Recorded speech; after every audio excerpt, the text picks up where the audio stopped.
नमस्कार दोस्तों। आज हम बात करेंगे यमुना अथॉरिटी की या यमुना अथॉरिटी प्लॉट की। मतलब इतनी दीवानगी क्यों है, इतना हाइप क्यों है, इतना ऑब्सेशन क्यों है लोगों में, मतलब स्पेशली इन नॉर्थ इंडिया।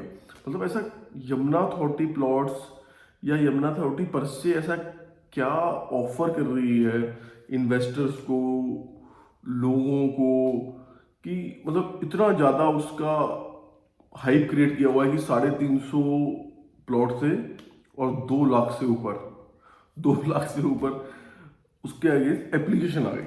तो ऐसा यमुना अथॉरिटी क्या कर रही है? मतलब अकेला एक एयरपोर्ट आने से, सिर्फ एक एयरपोर्ट आने से, क्या वो अकेले एयरपोर्ट आने की वजह से ये सब कुछ हो रहा है? तो इस बात पे हम डिस्कस करेंगे कि क्या फैक्टर्स रहेंगे कि या एयरपोर्ट अकेला इन सब चीज़ों को ड्राइव कर रहा है, या फिर भाई क्या क्या चीज़ें हैं, मतलब कितनी चीज़ें हैं जो ये पूरे एरिया को, जो भी पूरा जो सिस्टम बन रहा है, सिस्टम बनाया जा रहा है, कि वो क्या होने वाला है, इफेक्ट का इफेक्ट क्या होगा वहां।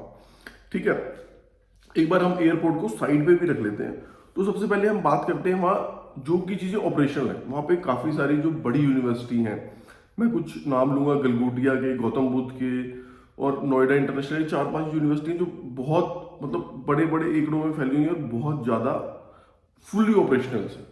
और वहाँ पे काफ़ी सारा स्टूडेंट, यानी 5-5, 10-10 हज़ार लोग नहीं, बच्चे उनमें ऑलरेडी पढ़ रहे हैं।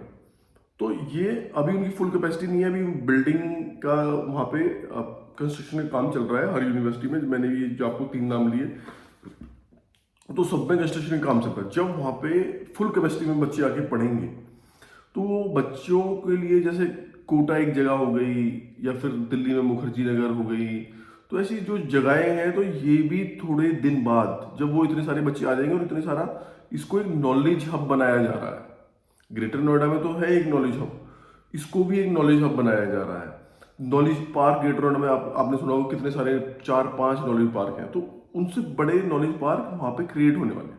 जब वो क्रिएट होंगे तो वो रेंटल कितना आएगा, आसपास की चीजें को कितना वो ड्राइव करेगा, कितना, मतलब ठीक है बच्चों के पास इतना पैसा नहीं होता है कि स्पेंडिंग पावर नहीं होती, बट ये कि रेंटल को तो वो बूस्ट करेगा।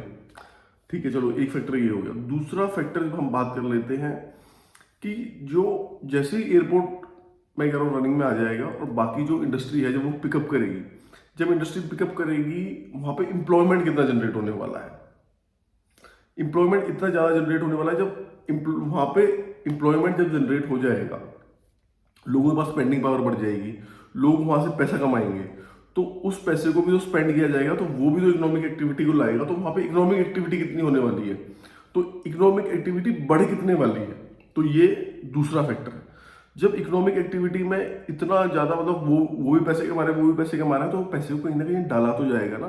तो उससे बाकी इंटरटेनमेंट चीज, ये वो बाकी चीजें भी तो आगे आने वाली हैं। उस पैसे से कितनी ग्रो होने वाली है, तो सब कुछ ही बढ़ेगा उससे। तीसरा बात कर लेते हैं हम कि इंटरनेशनल बुद्ध सर्किट है, वहां पे काफी साल पहले बना हुआ था। ठीक है कि बीच में काफी सालों वो पड़ा रहा, फ्लैट रहा, उस पर कुछ एक्टिविटी होती नहीं थी।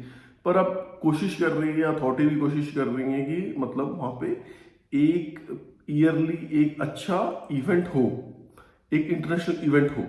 जब इंटरनेशनल इवेंट वहां पे होगा, तो इंटरनेशनल लोग आएंगे, जो इंटरनेशनल लोग आगे इंप्रेस होंगे कि हाँ भाई इंफ्रास्ट्रक्चर बहुत अच्छा है, एयरपोर्ट की कनेक्टिविटी, एयरपोर्ट पास में है, सब कुछ यहाँ पे है। जैसे कि मैं आपको एग्जांपल देता हूँ, अभी थोड़े दिन पहले आपने भी सुना होगा, डुकाटी ने, एक बहुत ही रिनाउंड ब्रांड है all over the world, Ducati ने 200 करोड़ रुपए का, 200 करोड़ की लैंड मांगी थी अभी थोड़े दिन पहले ही, मतलब 200 एकड़ लैंड मांगी थी।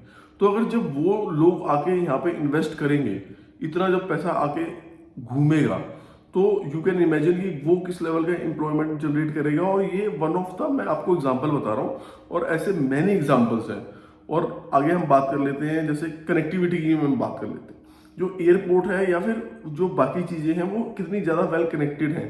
इधर आईजीआई से मिला देंगे, इधर ईस्टर्न पेरिफेरल से मिला देंगे, दिल्ली और जो ये मुंबई एक्सप्रेस वे है उसको उसको भी जोड़ा जा रहा है। जब वहां पे इफेक्ट का इफेक्ट होगा, जब कनेक्टिविटी इतनी ज्यादा बूस्ट हो जाएगी, पॉड टैक्सी, मेट्रो, एयरपोर्ट, क्या क्या है, तो जब तो वहाँ पे इकोनॉमिक एक्टिविटी लोगों का करने में मजा भी आएगा, लोगों का टाइम बचेगा, पैसा बचेगा, और वो पैसे से पैसा कमाया जाएगा वहाँ पे। आगे हम बात कर लेते हैं फिल्म सिटी की। फिल्म सिटी अपने आप में एक बहुत बड़ी इकोनॉमिक एक्टिविटी प्ले करने वाला है।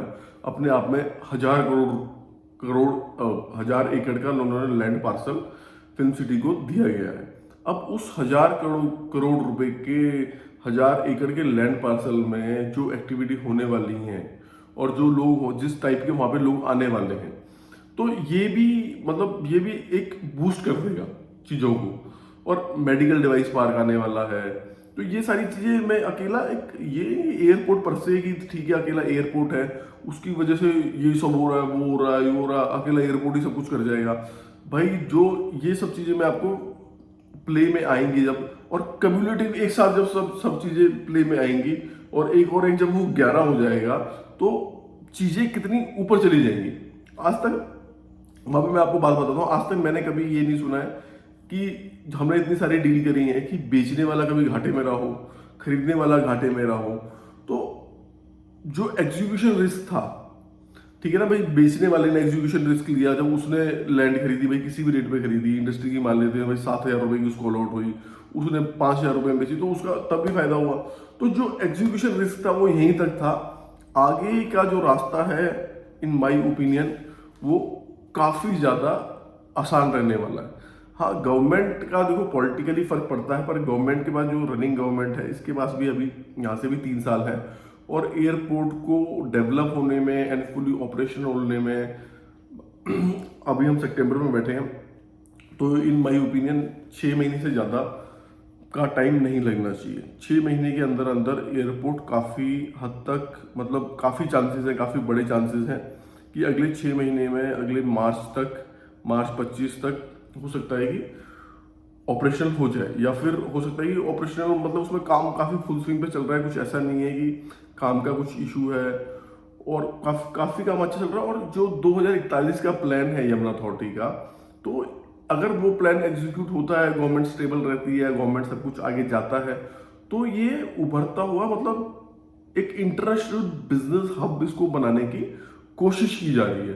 तो हो सकता है कि बहुत मतलब ये जो एग्जीक्यूशन हो गई है एयरपोर्ट के आते ही ये काफ़ी मल्टीप्लाई हो जाएगी। जो चीज़ें जो यहाँ पे भी चीज़ें होने वाली हैं, हो रही हैं, या जो एक्टिविटी का जो पेस है, जो लोगों का आने का जो पैसे का फंड्स वहाँ पे जो लोग डालेंगे, तो वो जो पेस है वो पेस एकदम, मैं ये कहूँगा कि अभी अगर हम चल रहे हैं कि 100 की स्पीड पे चल रहे हैं, तो शायद वो जूम करके फिर तो 500 की स्पीड पे हो जाएगा।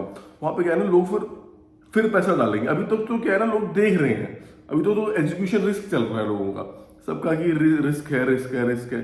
जब वहाँ पे एक बार फुली ऑपरेशनल हो जाएगा एयरपोर्ट, और 2041 का प्लान हो सकता है कि देखो जिस हिसाब से इंडिया ग्रो कर रहा है, हम 5 ट्रिलियन की तरफ बढ़ रहे हैं, तो देखो योगी जी का भी कुछ ना कुछ एजेंडा है, और योगी जी दोबारा अगर आते हैं तो वो डेफिनेटली यहाँ से वो जो यूपी को बोला जा रहा है कि तुम 1 ट्रिलियन की इकोनॉमी तुम जनरेट करो, तो हो सकता है ये बहुत बड़ा रोल प्ले करेगा और बहुत बड़ा बिजनेस हब बन के आएगा। एग्जीक्यूशन की बातें हैं, तो एग्जीक्यूशन की जो बात है, मुझे लगता है कि मैं फिर रिपीट करूंगा कि यहाँ तक ही आना मुश्किल था, और आगे की जो राह होने वाली है वो आसान होगी। होप आपको ये फैक्टर अच्छे लगेंगे, और आपका भी कोई फैक्टर है या फिर आप डिसएग्री करते हैं, एग्री करते हैं, प्लीज़ A और D कमेंट सेक्शन में लिखिए। धन्यवाद।